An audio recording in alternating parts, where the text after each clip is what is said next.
Hello मेरे प्यारे बच्चों, क्या हाल चाल। बढ़िया सा। प्यारे बच्चों, आज के इस वीडियो में हम हिंदी गद्य और काव्य साहित्य के अंतर्गत पूछे जाने वाले महत्वपूर्ण बहुविकल्पी प्रश्नों का पोस्टमार्टम करने वाले हैं। तो आज की ये वीडियो बहुत ही शानदार होने वाली है। आज के इस वीडियो में बच्चों हम 50 से भी ज्यादा महत्वपूर्ण बहुविकल्पी प्रश्नों को देखने वाले हैं। तो तैयार हो जाओ मेरे बब्बर शेर और शेरनियों। चलिए देख लेते हैं आपके गद्य और काव्य यानी गद्य और पद्य दोनों से भी इंपॉर्टेंट जो बहुविकल्पी प्रश्न होते हैं। बच्चों आपको पता है कि आपके बोर्ड एग्जाम में पहला और दूसरा जो क्वेश्चन होगा वो 5-5 यानी 10 नंबर के बहुविकल्पी प्रश्न पूछे जाते हैं। अगर इसमें दिक्कत है तो आज एकदम से इसका हम निपटारा कर देते हैं। ठीक है, चलिए बच्चों पहला क्वेश्चन। अब पहले हम देखेंगे कि हिंदी गद्य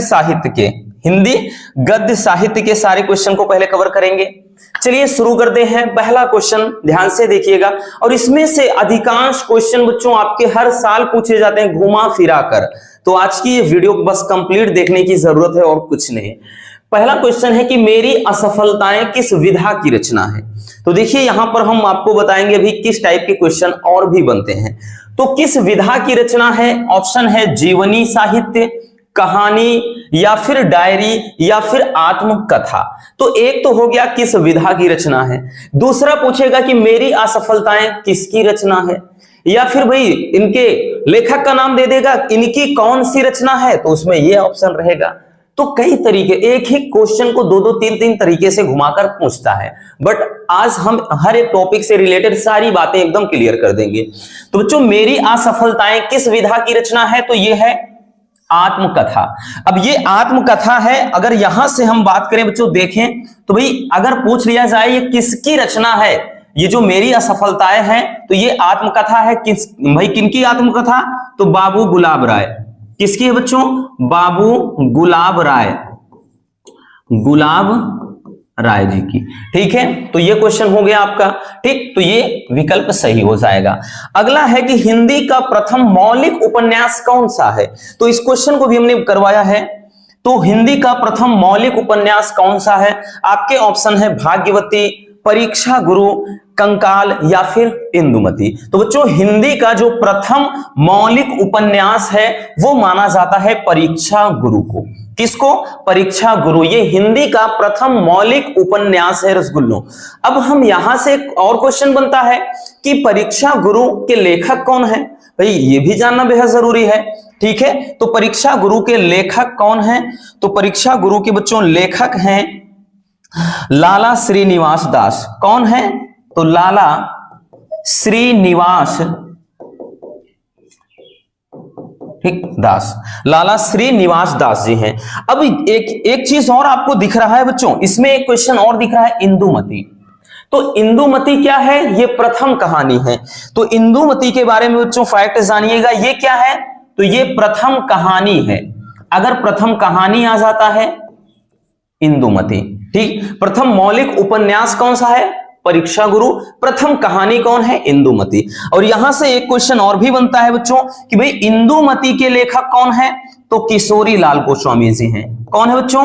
किशोरी लाल गोस्वामी जी। किशोरी लाल गोस्वामी। अब आप देख रहे होंगे कि यहां पर कितने क्वेश्चन तैयार हो रहे हैं, इसीलिए आज हम एकदम गहराई में जाकर के सबका भांडा फोड़ने वाले हैं, है ना। प्रथम मौलिक उपन्यास बच्चों परीक्षा गुरु। तो इस टाइप का क्वेश्चन आएगा। या फिर कहेगा परीक्षा गुरु क्या है, तो ऑप्शन दे देगा कहानी है, नाटक है, उपन्यास, ऐसे करके ही प्रथम कहानी, प्रथम नाटक, प्रथम उपन्यास, ऐसे करके दे देगा। ठीक, ये परीक्षा गुरु। या फिर पूछेगा कि भाई परीक्षा गुरु के लेखक कौन है, तो इसमें आप याद रखिएगा लाला श्रीनिवास दास। और उसके बाद इंदुमती क्या है? तो ये प्रथम कहानी है। ठीक, किसने रचा भाई इसको, मतलब इसको किसने लिखा? किशोरी लाल गोस्वामी जी ने। तो इस टाइप के क्वेश्चन बनते हैं। बाकी बच्चों जो सही हैं तो वो हम लगा रहे हैं। इसमें ये वाला विकल्प सही है, इसमें ये विकल्प सही है। ठीक है, चलिए जल्दी से छापते चलिएगा। हो गया ना। चलिए अब चलते हैं दूसरे क्वेश्चन पर बच्चों, मतलब क्वेश्चन नंबर 3। तीसरा क्वेश्चन कह रहा है कि हिंदी प्रदीप के संपादक हैं। तो हिंदी प्रदीप के संपादक कौन हैं, याद रखना आपके ऑप्शन है बाल कृष्ण भट्ट, बद्री नारायण चौधरी, प्रेमघन, या फिर ठाकुर जगमोहन सिंह, या फिर राजा शिव प्रसाद जी। चलिए देखते हैं कि हिंदी प्रदीप का संपादन किसने किया था। तो भाई हिंदी प्रदीप किसकी रचना है, तो हिंदी प्रदीप का संपादन किया था बालकृष्ण भट्ट जी ने। ठीक है, बालकृष्ण भट्ट। अगला क्वेश्चन है कि चिंतामणि किस विधा की रचना है। चिंतामणि किस विधा की रचना है, ये भी देखिए, ये सब क्वेश्चन ना हर साल पूछे जाते हैं। कोई भी ईयर का पेपर उठाओगे ना, तो इतने इतने सेट बनते हैं आपका। अगर हम देखें मिलाकर के दोनों में, ठीक, एक तो होता है सामान्य हिंदी, दूसरा साहित्यिक, यानी 13-14 सेट बनते हैं, तो सब में फेंक देता है इसको इधर उधर करके। ठीक, अब चिंतामणि किस विधा की रचना, इसकी विधा पूछ लिया है। ऑप्शन है निबंध, डायरी, या फिर जीवनी, या फिर आत्मकथा। तो चिंतामणि क्या है बच्चों, तो चिंतामणि है निबंध। क्या है, तो ये है चिंतामणि निबंध है। अब यहां से एक क्वेश्चन और बनेगा बच्चों कि चिंतामणि ये जो है भाई, चिंतामणि निबंध के लेखक कौन है। तो चिंतामणि निबंध के लेखक हैं आचार्य रामचंद्र शुक्ल। आचार्य रामचंद्र शुक्ल जी हैं। ठीक, रामचंद्र शुक्ल। तो यहां से आपका ये भी तैयार हो जाएगा भाई कि ये चिंतामणि है, क्या है, निबंध है। या फिर कहेगा चिंतामणि निबंध के लेखक कौन है, तब पूछेगा तो आचार्य रामचंद्र शुक्ल जी हैं। इतना याद रखना। क्लियर हो गया। चलिए जल्दी से इसको भी स्क्रीनशॉट कर लीजिए। चलिए बच्चों अब चलते हैं आगे, अगला क्वेश्चन देख लेते हैं हम। Question number 5। क्वेश्चन नंबर 5 बहुत ही प्यारा सा क्वेश्चन है कि आवारा मसीहा किसकी रचना है। आवारा मसीहा किसकी रचना है। आपके ऑप्शन दिख रहे हैं बच्चों, कन्हैयालाल मिश्र प्रभाकर, या फिर प्रभाकर मिश्र, या फिर विष्णु प्रभाकर, या फिर लक्ष्मी नारायण मिश्र जी। तो कौन से भाई ये हो जाएगा, कौन सा विकल्प सही होगा बच्चों। तो आवारा मसीहा किसकी रचना है, तो ये विष्णु प्रभाकर जी की रचना है, और एक बहुत ही फेमस रचना है इनकी। ठीक, ये काफी ज्यादा प्रचलित रचना है। अगला क्वेश्चन देखते हैं कि राष्ट्र का स्वरूप निबंध के लेखक कौन है। तो राष्ट्र का स्वरूप निबंध के लेखक कौन है। विकल्प आपके हैं डॉक्टर वासुदेव शरण अग्रवाल, या फिर आचार्य रामचंद्र शुक्ल, या पंडित दीनदयाल उपाध्याय, या फिर डॉक्टर हजारी प्रसाद द्विवेदी जी। तो बच्चों ये राष्ट्र का स्वरूप जो है ये भाई किसकी रचना है, अर्थात कि इसके लेखक कौन है। ठीक, ये राष्ट्र के स्वरूप के लेखक हैं डॉक्टर वासुदेव शरण अग्रवाल। अब वासुदेव शरण अग्रवाल की रचना है। एक क्वेश्चन और पूछ सकता है कि राष्ट्र का स्वरूप किस विधा की रचना है। तो याद रखना ये चीज दे दिया है पहले से, तो ये बच्चों निबंध है। ठीक, तो यही तो होता है, यही घुमा फिरा कर देता है और बच्चे इसी में उलझ जाते हैं। बट आपको नहीं उलझना रसगुल्लों। ठीक, अच्छे से बस इसको समझ लेना कॉन्सेप्ट एक बार, क्योंकि अब तो वक्त नहीं है, इस समय बस प्रैक्टिस की जरूरत है ज्यादा से ज्यादा आपको। क्लियर हो गया। चलिए बच्चों अब देखते हैं नेक्स्ट क्वेश्चन को हम। अगला क्वेश्चन चलिए चलते हैं। अगला क्वेश्चन है क्वेश्चन नंबर 7 कि निंदा रस निबंध के लेखक कौन है। निंदा रस निबंध के लेखक कौन है। विकल्प आपके हैं हजारी प्रसाद द्विवेदी जी, या मुंशी प्रेमचंद, या फिर हरिशंकर परसाई, या फिर जैनेन्द्र कुमार। तो ये भी क्वेश्चन पूछा गया है लगातार बच्चों। तो निंदा रस, ठीक, ये किसकी रचना है, हरिशंकर परसाई जी की। हरिशंकर परसाई जी की। और ये निंदा रस है क्या बच्चों, अगर भाई यहां से पूछा जाए क्या है, तो निंदा रस क्या है, ये देखिए दिया है, ये निबंध है। ठीक, तो इसको ऐसे भी पूछा जा सकता है कि निंदा रस किस विधा की रचना है। तो याद रखना ये निबंध है। ठीक है बच्चों, ये क्या है, तो ये एक निबंध है। अगला क्वेश्चन कि हिंदी का प्रथम नाटक कौन सा है। देखिएगा मिल गया क्वेश्चन। हिंदी का भाई प्रथम नाटक भी हमें पता चलने वाला है। अब भाई हमको पता है कहानी कौन सी है और उपन्यास कौन सा है, हम वो चीज देख चुके हैं बच्चों। अब यहां पे है कि हिंदी का प्रथम नाटक कौन है। तो हिंदी का प्रथम नाटक कौन सा है बच्चों। ऑप्शन है भारत दुर्दशा, नहुष, या फिर ना आने वाला कल, या फिर चंद्रगुप्त। तो कौन सा हो जाएगा, नहुष। ये बच्चों क्या है, हिंदी का प्रथम नाटक है। ठीक, अब एक चीज याद रखना बच्चों, एक चीज याद रखना। चलिए एक फ्रेम में निपटा देते हैं, अब टेंशन नहीं लेना रसगुल्लों। ये चीज आप अच्छे से समझना बच्चों कि जहां हमने क्या बताया, आपको ये याद रखना होगा कि भाई प्रथम नाटक कौन सा है, प्रथम नाटक कौन सा है। दूसरा प्रथम उपन्यास कौन सा है, उपन्यास कौन सा है, और उसके बाद क्या है, एक है कि प्रथम उस कहानी। ठीक है, ये इतना चीज, ये 3 चीज आपको याद रखना होगा। अब बात करें तो प्रथम नाटक कौन सा है, कि तो भाई आ गया हिंदी का प्रथम नाटक नहुस है। कौन सा है बच्चों, नहुस। और नहुस की बात करें तो ये किसकी रचना है, तो नहुस किसकी रचना है, तो ये है भाई बाबू गुलाब चंद्र। ठीक, ये है गुलाब चंद्र जी की, गुलाब चंद्र, गुलाब। और प्रथम उपन्यास कौन सा है, तो भाई प्रथम उपन्यास अभी आपने कौन सा देखा बच्चों, तो प्रथम उपन्यास कौन सा है बच्चों, तो परीक्षा गुरु है। कौन सा है बच्चों, परीक्षा गुरु। अब परीक्षा गुरु है, इसकी बात करें तो ये किसकी रचना है, तो भाई परीक्षा गुरु किसकी है, श्रीनिवास दास की, श्रीनिवास दास जी की, लाला श्रीनिवास दास जी की है। अब उसके बाद प्रथम कहानी है, प्रथम कहानी कौन सी है बच्चों, तो प्रथम कहानी है इंदुमती, इंदुमती। याद रखना, ये तीनों चीज याद रखना बच्चों, इंदुमती। अब इंदुमती किसकी रचना है, तो भाई किशोरी लाल गोस्वामी जी की, किशोरी लाल, ठीक, गोस्वामी, किशोरी लाल गोस्वामी जी की रचना है। ये सब चीज बेहद जरूरी है कि प्रथम नाटक कौन सा है, प्रथम मौलिक उपन्यास ये होता है, और प्रथम कहानी कौन सी है। तो नाटक, उपन्यास, कहानी तीनों आपको याद रखना होगा। भाई नहुस नाटक है प्रथम, उसके बाद परीक्षा गुरु उपन्यास है, प्रथम कहानी कौन सी बच्चों, इंदुमती। और इनके साथ ही साथ लेखक, ये अपने माइंड में एकदम रख लीजिए, क्योंकि इनमें से कोई एक छपेगा पेपर में। ठीक है, चलिए जल्दी से स्क्रीनशॉट कर लीजिए, फिर चलते हैं नेक्स्ट क्वेश्चन की तरफ। चलिए बच्चों चलते हैं अगले क्वेश्चन पर, क्वेश्चन नंबर 9। क्वेश्चन नंबर 9 क्या बोल रहा है, ध्यान से देखिएगा कि पृथ्वी पुत्र निबंध संग्रह के लेखक कौन है। यानी पृथ्वी पुत्र जो है ये निबंध किसका निबंध है। आपके ऑप्शन है डॉक्टर संपूर्णानंद, भारतेंदु हरिश्चंद्र, प्रोफेसर जी सुंदर रेड्डी, या फिर वासुदेव शरण अग्रवाल। तो भाई ये पृथ्वी पुत्र वासुदेव शरण अग्रवाल जी की रचना है। और भाई ये पृथ्वी मतलब जो पुत्र है, ये पृथ्वी पुत्र अगर बात करें किस विधा की रचना है, तो भाई विधा में आप देख रहे हैं ये निबंध है। ठीक, तो यहां से ऐसे भी पूछ सकता है कि भाई ये किस विधा की रचना है, तो निबंध है बच्चों।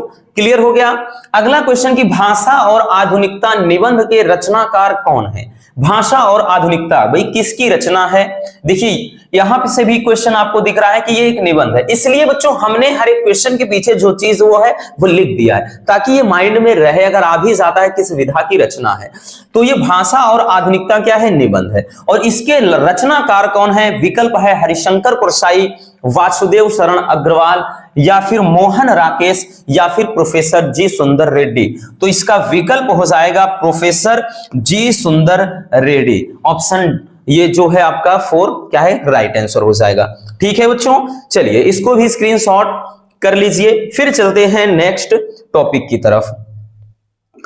चलिए अगले क्वेश्चन पर आते हैं, क्वेश्चन नंबर 11। क्वेश्चन नंबर 11 बच्चों हर साल पूछा गया है, आप 2020 से देखेंगे ना, 21, 22, 23 में घुमा फिरा कर पूछा है इसको। ठीक, तो क्वेश्चन है कि शेखर एक जीवनी के लेखक कौन है। तो विकल्प आपका है भीष्म शाहिनी, दूसरा जय शंकर प्रसाद, तीसरा अज्ञेय, और चौथा है भगवती चरण वर्मा जी। तो ये शेखर एक जीवनी किसकी रचना है बच्चों, तो ये है अज्ञेय जी की रचना। किसकी रचना है, अज्ञेय जी की रचना है। क्लियर हो गया। नेक्स्ट क्वेश्चन की आनंद कादंबिनी के संपादक कौन है। आनंद कादंबिनी के संपादक कौन है, ये भी पूछा है 2023 में। तो आपके ऑप्शन है कि बाल कृष्ण भट्ट, अगला है बद्री नारायण चौधरी प्रेम घन, या फिर लल्लू लाल, या फिर कह रहा है कि बच्चों रामचंद्र शुक्ल जी। तो इसका विकल्प कौन सा होगा, बद्री नारायण चौधरी प्रेम घन। ठीक, बद्री नारायण चौधरी प्रेम घन के द्वारा संपादित ये आनंद कादंबिनी, ठीक, इनकी क्या है, मतलब इनका ये संपादक है। इसका संपादन किसने किया, प्रेम घन जी ने किया। क्लियर हो गया। चलिए बच्चों अब चलते हैं नेक्स्ट क्वेश्चन पर। अगला question, question number 13। Question number 13 गौर से देखिएगा, बोल रहा है कि सरदार पूर्ण सिंह किस युग के लेखक हैं। ये लगातार 2022 में बात करें तो 2 से 3 सेट में आया था, लेकिन 23 में नहीं पूछा गया था। सरदार पूर्ण सिंह किस युग के लेखक हैं। आपके ऑप्शन है द्विवेदी युग, या फिर मतलब भारतीय युग, या फिर द्विवेदी युग, या फिर छायावादी युग, या फिर प्रगतिवादी युग। तो बच्चों सरदार जो पूर्ण सिंह है, भारतों नहीं है, छायावादी नहीं है, इसमें का है ये, ठीक, खा, ये खा जो होगा आपका सही विकल्प हो जाएगा, यानी द्विवेदी युग के ये क्या है, लेखक हैं। बात समझ में आई। चलिए अगला है कि कवि वचन सुधा के संपादक कौन है? कवि वचन सुधा का संपादन किसने किया था? आपके ऑप्शन है बाल कृष्ण भट्ट, या फिर भारतेंदु हरिश्चंद्र, या फिर कह रहा है कि प्रताप नारायण मिश्र, या फिर बच्चों बद्रीनाथ चौधरी, ठीक, प्रेमधन मतलब प्रेमघन। तो इसका सही विकल्प हो जाएगा भारतेंदु हरिश्चंद्र। ठीक है बच्चों, ऑप्शन ये खा क्या हो जाएगा, इसका सही उत्तर हो जाएगा। क्लियर। चलिए तो इसको भी स्क्रीनशॉट कर लीजिए बच्चों। चलिए चलते हैं नेक्स्ट क्वेश्चन पर, क्वेश्चन नंबर 15।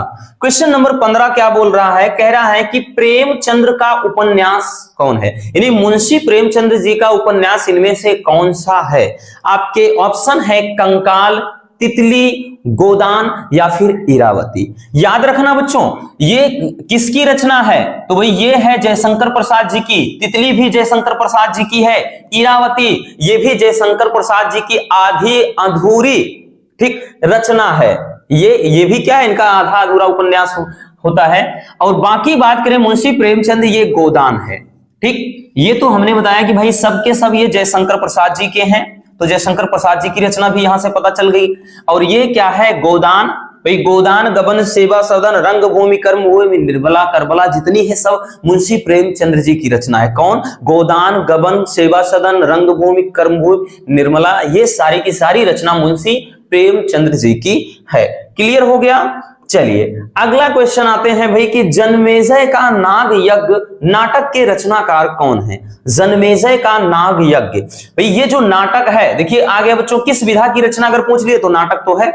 अब ये किसने भाई इसको क्या है रचा, यानी ये किसके, इसके रचनाकार कौन है जन्मेजय के नाग यज्ञ के?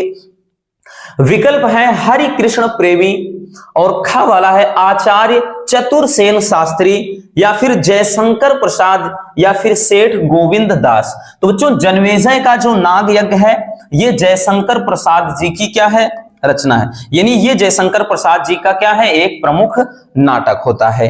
क्लियर हो गया। चलिए अगर वीडियो पसंद आ रही हो तो जम के लाइक कर दीजिए बच्चों। आपसे शिकायत है कि आप लोग वीडियो देखते हैं, लाइक नहीं करते हैं, शेयर नहीं करते हैं, कैसे काम चलेगा, है ना? जितना हो सके उतना प्यार दीजिए बच्चों, आपके लिए इतना कुछ कर रहे हैं भाई, मेहनत, तो इस मेहनत के लिए तो लाइक कर दिया करो। वीडियो देख लेते हो, छोड़ सोचते हो जाने दो, क्या मिलेगा?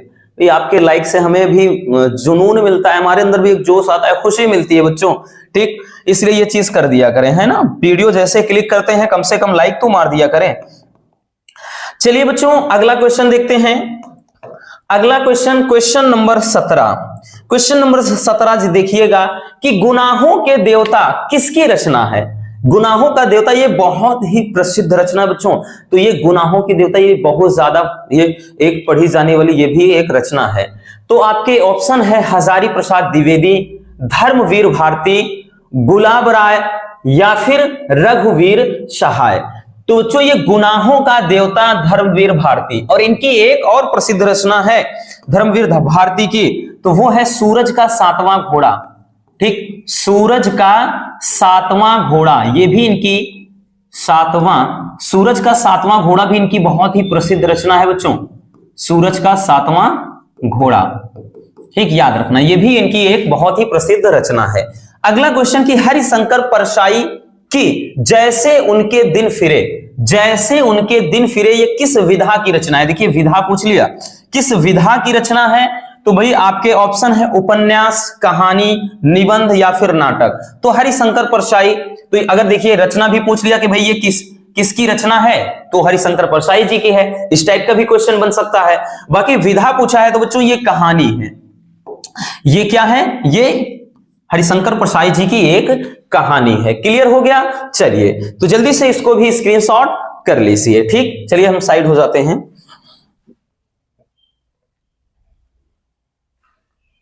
हो गया बच्चों। चलिए अब चलते हैं नेक्स्ट क्वेश्चन की तरफ। हमारा अगला क्वेश्चन, अब हम आते हैं काव्य साहित्य के अंतर्गत। तो काव्य साहित्य के अंतर्गत हम प्रवेश कर रहे हैं भाई काव्य। अब काव्य साहित्य में आपके प्रमुख बहुविकल्पी प्रश्न की बात करें तो भाई जैसे पहला क्वेश्चन, वैसे तो क्वेश्चन नंबर ये 19 है, तार सप्तक का प्रकाशन वर्ष है, यानी तार सप्तक का जो प्रकाशन हुआ वो किस वर्ष हुआ है। आपके विकल्प हैं 1954 ईस्वी, 1943 ईस्वी, 1938 ईस्वी या फिर 1936 ईस्वी। तो आपका सही विकल्प हो जाएगा 1943 ईस्वी। ये विकल्प जो होगा बच्चों ये सही विकल्प हो जाएगा। अब तार सप्तक से संबंधित कुछ बातें हैं, चलिए उनको समझ लेते हैं। देखिए बच्चों ये जो तार सप्तक है, तार सप्तक है क्या? तो ये तार सप्तक का मतलब है कि इसमें 7 कवियों का समूह है। कितने कवि? अगर पूछ लिया जाए विकल्प बहुविकल्पी में पूछता है, ये 7 कवियों का एक समूह होता है बच्चों। तार सप्तक में 7 कवियों का, सप्तक का मतलब 7। अगर तार सप्तक की संख्या पूछ ले, कभी कभार पूछता है कि भाई तार सप्तक की कितनी संख्या है, तो तार सप्तक कितने हैं? तो 3 ही तार सप्तक हैं। अब तार सप्तक का संपादन किसने किया बच्चों?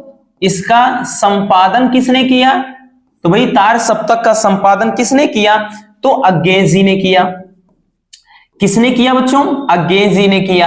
क्लियर? मतलब सारी चीजें एकदम से माइंड में हो जाएंगी, परेशान मत रहिए। तो देखिए कितने क्वेश्चन यहां पर बन रहे हैं। तो एक तो ये हो गया भाई इसका प्रकाशन तो आपने देख ही लिया कि भाई तार सप्तक का प्रकाशन यहां पर हुआ है। अब एक चीज भाई, अब तार सप्तक में अगर हम बात करें बच्चों, तो तार सप्तक में जो तीनों तार सप्तक हैं, एक प्रथम है, द्वितीय है, तृतीय है।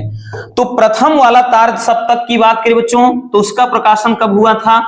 द्वितीय का पूछा जाता है और तृतीय का पूछा जाता है, यानी यही 3 है। तो भाई इन तीनों का अलग अलग ये सेट में पूछता है।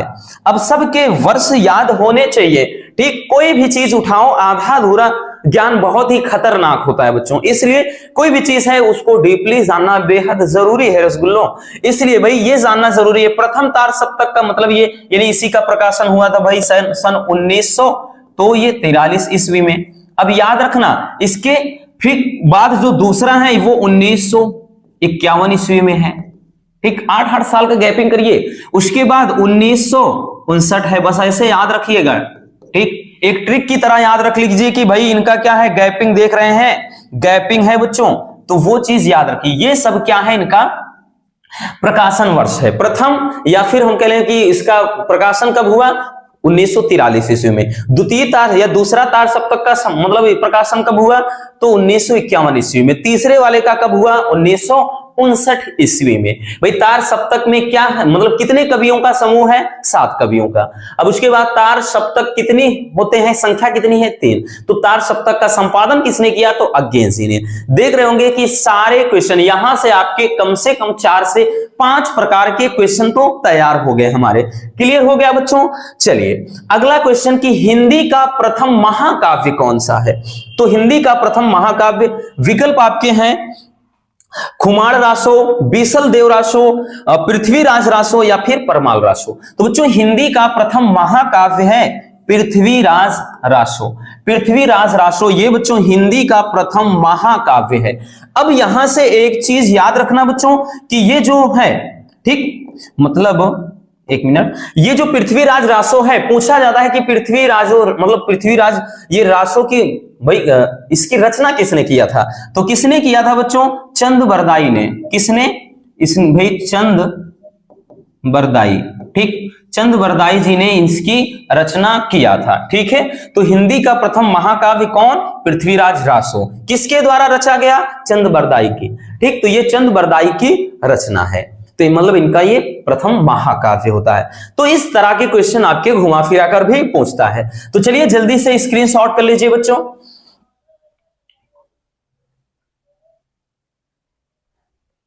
हो गया। चलिए अब चलते हैं नेक्स्ट क्वेश्चन में, अगले क्वेश्चन की तरफ चलते हैं बच्चों।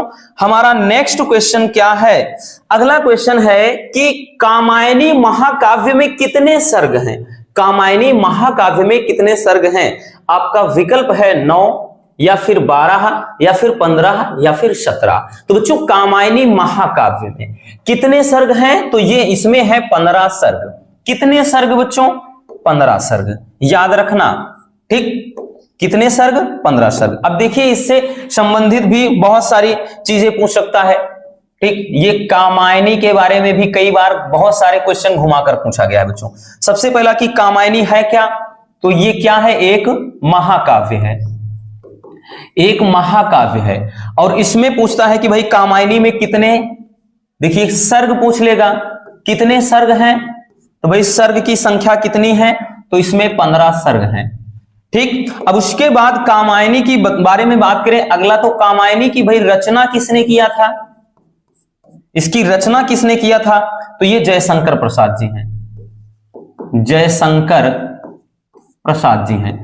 तो कोई भी महाकाव्य हो, ये जैसे कुछ टॉपिक ऐसे होते हैं उससे रिलेटेड बहुत सारी बातें याद में भाई याद रखना होता है, क्योंकि क्वेश्चन ऐसे घुमाता है। कई बार पूछा गया बच्चों कि कामायनी क्या है, तो ये दे देगा भाई कि इसका क्या मतलब, ये महाकाव्य आपका ऑप्शन रहेगा। या फिर कामायनी महाकाव्य में कितने सर्ग हैं, तो 15 हैं। तो कामायनी महाकाव्य जो है किसकी रचना है, तो ये जयशंकर प्रसाद जी की है। तो इससे रिलेटेड कई मतलब ऐसी बातें हैं जो घुमा फिराकर पूछता है। ठीक है, तो हमें एकदम से तैयार रहना है, कुछ भी पूछे ना हम तो निपटारा करके आएंगे।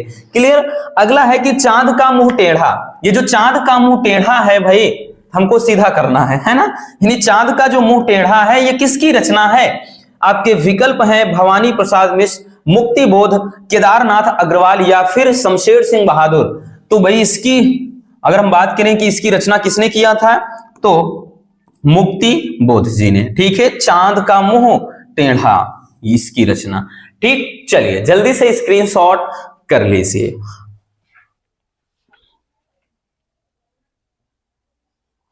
चलिए बच्चों नेक्स्ट क्वेश्चन देखते हैं। हमारा अगला क्वेश्चन है रसगुल्लों कि रीतिकाल को श्रृंगार काल नाम किसने दिया? बहुत ही प्यारा सा क्वेश्चन। रीतिकाल को श्रृंगार काल नाम किसने दिया? आपके विकल्प हैं विश्वनाथ प्रसाद मिश्र जी ने, या फिर मिश्र बंधु जी ने, या हजारी प्रसाद द्विवेदी जी ने, या फिर रमा शंकर शुक्ल रसाल जी ने। तो बच्चों रीतिकाल को श्रृंगार काल नाम किसने दिया? तो ये है विश्वनाथ प्रसाद मिश्र जी ने। अब यहां से एक क्वेश्चन ये पूछता है बच्चों, यहां से एक क्वेश्चन इस टाइप का पूछता है कि रीतिकाल का अन्य नाम है, तो विकल्प दे देगा। ठीक, विकल्प दे देगा तो भाई रीतिकाल को ही श्रृंगार काल कहा जाता है, लेकिन कहा किसने? तो वो कहा विश्वनाथ मिश्र जी ने। ठीक है ना, किसने? विश्वनाथ प्रसाद मिश्र जी ने। अगला क्वेश्चन है कि सुमित्रा नंदन पंत को भारतीय ज्ञानपीठ पुरस्कार किस रचना पर मिला था? अब इसको तो नहीं भूलना चाहिए भाई, क्योंकि इतनी बार हमने करवा दिया, अगर अब भी आप भूलते हो तो भगवान ही बचा है आपको। क्वेश्चन है कि भाई किस रचना के लिए ज्ञानपीठ पुरस्कार मिला था सुमित्रा नंदन पंत जी को? तो आपके ऑप्शन है चिदंबरा, कला और बूढ़ा चांद, लोकायतन या फिर पल्लव। तो बच्चों इनको ज्ञानपीठ पुरस्कार मिला था चिदंबरा के लिए, है ना।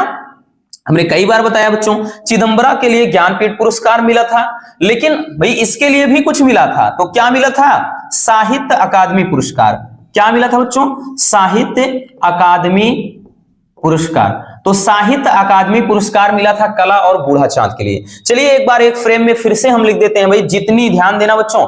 ठीक, जिनको भी मिला है याद रखना, सबको लिख देते हैं 1 2 3 4 जो प्रमुख हैं। ठीक है, देखिए अब सबके नाम याद रखना। पहला अगर हम बात करें बच्चों, दिनकर जी को किस रचना के लिए मिला था? रामधारी सिंह दिनकर जी को किस रचना के लिए? तो इनको मिला था उर्वशी के लिए। किसके लिए बच्चों? उर्वशी रचना पर मिला था। और दूसरा हम बात करें तो जैसे दूसरा पंत जी हैं, ठीक, तो यहां पर आप देख ही रहे हैं सुमित्रा नंदन पंत, तो यहां पर पंत जी को किसकी रचना के लिए? तो भाई ये तो चिदंबरा आप देख ही रहे हैं, इनको चिदंबरा के लिए मिला था, चिदंबरा के लिए। ठीक, चिदंबरा के लिए मिला था। क्या लिख रहे हैं? दिदंबरा लिख रहे हैं भाई, चिदंबरा, चिदंबरा के लिए मिला था। अगला देख लेते हैं बच्चों तीसरा। तीसरे में बात करें तो जैसे तीसरे में और एक है जैसे महादेवी वर्मा जी हैं, महादेवी वर्मा का भी भाई याद रखना है। महादेवी वर्मा जी को यामा के लिए मिला था। किसके लिए? यामा के लिए मिला था। और उसके बाद बच्चों अगला जो है वो है अज्ञेय जी, कौन है? अज्ञे जी। तो सच्चिदानंद हीरानंद वात्स्यायन अज्ञे जी को किस रचना के लिए मिला था? इनको मिला था कितनी नाव में कितनी बार, कितनी नावों में कितनी बार, कितनी बार। ठीक, यहां पर थोड़ा रिफ्लेक्शन हो रहा होगा, शायद ना दिख रहा होगा, बट अच्छे से देखिए हमने सब लिख दिया है बच्चों। एक बात का ध्यान देना, आपके ये जो बात करें ज्ञानपीठ पुरस्कार से रिलेटेड एक क्वेश्चन जरूर होगा। तो किसको मिला है हमने लिख दिया है बखूबी, आपको दिक्कत ना हो। ठीक है, दिनकर जी को उर्वशी के लिए मिला था, पंत जी को चिदंबरा के लिए मिला था, महादेवी वर्मा जी को यामा के लिए मिला था, और अज्ञे जी को कितनी नावों में कितनी बार के लिए मिला था। ये चार प्रमुख यहां पर हमने कवियों के नाम हैं। ठीक, ये कवित्री हैं, लिख दिया है। अब इसको किस रचना पर मिला है, आपकी जिम्मेदारी है कि बच्चों आपको अच्छे से तैयार करना होगा। ठीक है, सारा लिख दिया है ताकि अब पूरा का पूरा डाउट ही एकदम गायब हो जाए। चलिए जल्दी से इसको स्क्रीनशॉट कर लीजिए। चलिए बच्चों हो गया, आते हैं नेक्स्ट क्वेश्चन पर। अब आप देख रहे हैं ना कि देखने में ये 24 क्वेश्चन पहुंचे हैं, बाकी वैसे तो हम 30-35 क्वेश्चन के ऊपर पहुंच गए होंगे, है ना, क्योंकि जितने टॉपिक हैं उससे रिलेटेड सारी चीजें भी तो हम देख रहे हैं। जैसे यहां पर 4 क्वेश्चन तो आपका ये तैयार हो गया बच्चों। चलिए आगे चलते हैं, क्वेश्चन नंबर 25। क्वेश्चन नंबर 25 बोल रहा है कि आदिकाल को वीर गाथा काल नाम किसने दिया था? ठीक है, आदिकाल को वीर गाथा काल किसने कहा था? विकल्प है आपका हजारी प्रसाद द्विवेदी जी ने, डॉक्टर रामकुमार वर्मा जी ने, आचार्य रामचंद्र शुक्ल जी ने, या मिश्र बंधु जी ने। तो देखिए बच्चों, आदिकाल का अन्य नाम पूछ लिया जाए तो वीर गाथा काल, विकल्प में ये आ सकता है पहला क्वेश्चन कि आदिकाल को किस और नाम से जाना जाता है? वीरगाथा काल के नाम से। एक क्वेश्चन बन सकता है कि आदिकाल को वीरगाथा काल किसने कहा? तो बच्चों इसका सही विकल्प हो जाएगा आचार्य रामचंद्र शुक्ल जी ने। आचार्य रामचंद्र शुक्ल जी ने बच्चों वीरगाथा काल को, मतलब ये आदिकाल को वीरगाथा काल कहा था। ठीक, क्लियर हो गया। चलिए अगला क्वेश्चन की रामधारी सिंह दिनकर की रचना कौन सी है? यानी निम्नलिखित में से रामधारी सिंह दिनकर जी की रचना कौन सी है? परशुराम की प्रतीक्षा, ऐसा कोई घर आपने देखा है, या फिर पृथ्वी पुत्र, या फिर स्वर्ण किरण। तो भाई रामधारी सिंह दिनकर जी की रचना है Parshuram ki Pratiksha. Option A is the correct answer. ठीक, यही इनका क्या हो जाएगा, मतलब इसका सही विकल्प हो जाएगा। क्लियर हो गया। चलिए मजा आ रही कि नहीं, कमेंट जरूर करिएगा। चलिए बच्चों अगले क्वेश्चन पर चलते हैं हम। हमारा नेक्स्ट क्वेश्चन है कि निम्नलिखित में से किन्हें ज्ञानपीठ पुरस्कार नहीं मिला है? तो भाई किनको ज्ञानपीठ पुरस्कार नहीं मिला है? आपके विकल्प हैं जयशंकर प्रसाद, महादेवी वर्मा, सुमित्रा नंदन पंत, रामधारी सिंह दिनकर। तो भाई सबको मिला है सिवाय एक को छोड़कर, और वो तो अब समझ में आ ही गए होंगे। देख लीजिए भाई, सबको याद करने का फायदा यही है कि भाई हमें पता है कि इनको भी मिला है, इनको भी मिला है, इनको भी मिला है, साथ में अज्ञे जी को भी मिला है, बट राम मतलब ये जयशंकर प्रसाद जी को नहीं मिला है। क्लियर हो गया, यहां पर नहीं पूछा है। इसी तरह का दिए थे कमेंट में जब आप लोगों ने गलती किया था। अगला क्वेश्चन, हरी घास पर क्षण भर किसकी रचना है?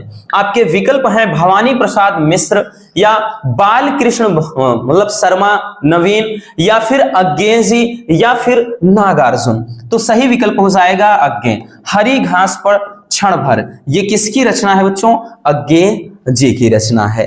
क्लियर हो गया। चलिए जल्दी से इसको भी स्क्रीनशॉट कर लीजिए। अब चलते हैं बच्चों नेक्स्ट क्वेश्चन पर। अब देखिएगा एक क्वेश्चन और आपका काफी इंटरेस्टिंग मिल गया कि हिंदी साहित्य के आदिकाल के लिए चारण काल नाम दिया है। तो हिंदी साहित्य को मतलब आदिकाल को चारण काल किसने कहा? अब देखिए ये भी हो गया कि आदिकाल का को मतलब कौन सा काल कहा जाता है। पहले भी एक क्वेश्चन आदिकाल से रिलेटेड हमने देखा है। ठीक है, तो आदिकाल को चारण काल किसने कहा बच्चों? तो चलिए देखते हैं। विकल्प है राहुल सांकृत्यायन ने, रामचंद्र शुक्ल जी ने, रामकुमार वर्मा ने, डॉक्टर नगेंद्र ने। ठीक, तो आदि मतलब हिंदी साहित्य के आदिकाल को चारण काल कहा है रामकुमार वर्मा जी ने। आपका जो विकल्प हो जाएगा वो क्या हो जाएगा?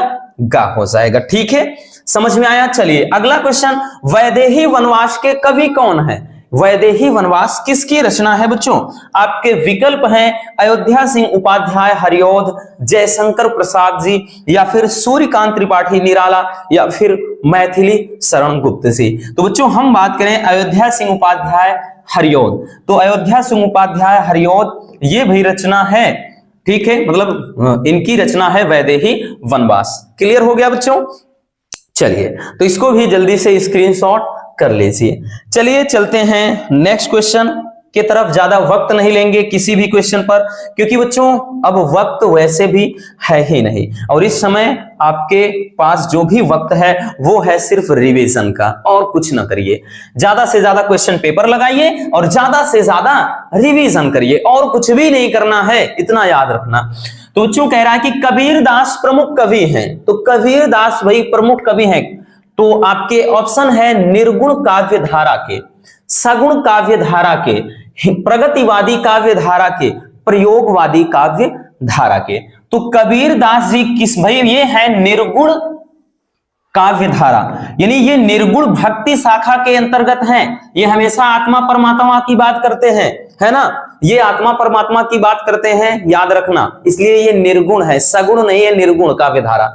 ठीक, अगला क्वेश्चन है कि मलिक मोहम्मद जायसी किस धारा, मतलब मलिक मोहम्मद जायसी को किस धारा का कवि माना जाता है? ये भी इंपॉर्टेंट क्वेश्चन है। आपके ऑप्शन है ज्ञान मार्गी अथवा संत काव्य धारा, राम मार्गी शाखा, या फिर सूफी काव्य धारा, या फिर सगुण भक्ति धारा। तो बच्चों ये मलिक मोहम्मद जायसी जी जो हैं वो सूफी काव्य धारा, यानी सूफी जो शाखा है या सूफी काव्य धारा के प्रमुख कवि हैं। ठीक है, समझ में आ गया? चलिए स्क्रीनशॉट कर लीजिए, बाकी चलते हैं नेक्स्ट क्वेश्चन की तरफ। चलिए चलते हैं बच्चों अगले क्वेश्चन पर। हमारा नेक्स्ट क्वेश्चन क्या है? हमारा अगला क्वेश्चन है कि तार सप्तक के प्रवर्तक या संपादक कौन है? बताने की जरूरत तो होगी नहीं, है ना, तुरंत आंसर तो मिल गया होगा। विकल्प देख लेते हैं, अज्ञेय, या फिर धर्मवीर भारती, या फिर प्रयोग नारायण त्रिपाठी, या फिर सुमन राजे। तो भाई हमें तो मिल गया ना, तार सप्तक के प्रवर्तक कौन है? अज्ञेय जी हैं। पूरा का पूरा भी तार सप्तक का पोस्टमार्टम हमने आगे किया है। ठीक है, चलिए हो गया बच्चों।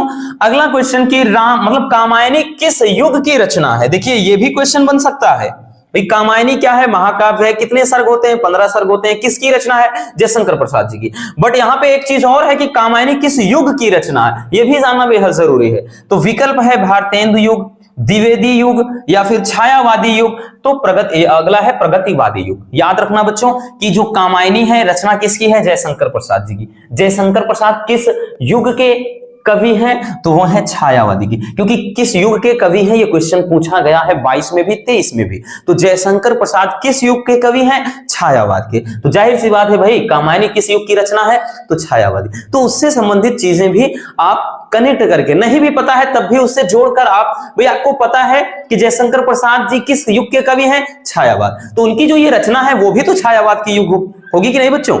होगी, बिल्कुल होगी। ठीक है, तो ये हो जाएगा गा, यानी तीसरा विकल्प क्या हो जाएगा? सही हो जाएगा। ठीक, चलिए जल्दी से स्क्रीनशॉट कर लीजिए। हो गया बच्चों, तो बस आज के इस वीडियो में इतना ही। वैसे तो क्वेश्चन भाई कहने के यहाँ पे 34 हैं, लेकिन हमने तो 50 क्वेश्चन से भी ज्यादा कवर कर दिए हैं। बट डोंट वरी, और भी जो बचे हैं, अगर आपके कमेंट आते हैं तो हम फिर से ऑब्जेक्टिव क्वेश्चन की एक और 30 से 40 या 50 क्वेश्चन की वीडियो लाएंगे, उनको भी निपटा देंगे, क्योंकि वक्त नहीं है, जल्दी कमेंट करना पड़ेगा अगर चाहिए तो, बाकी कोई दिक्कत ही नहीं है। तो मिलते हैं किसी और ऐसे शानदार टॉपिक के साथ। अगर वीडियो पसंद आई हो तो प्यार से एक लाइक जरूर कर देना बच्चों, और नए हैं तो चैनल को सब्सक्राइब जरूर कर लीजिए। Love you, bye bye, take care. और हाँ, एक प्यारा सा कमेंट करना बिल्कुल मत भूलिएगा।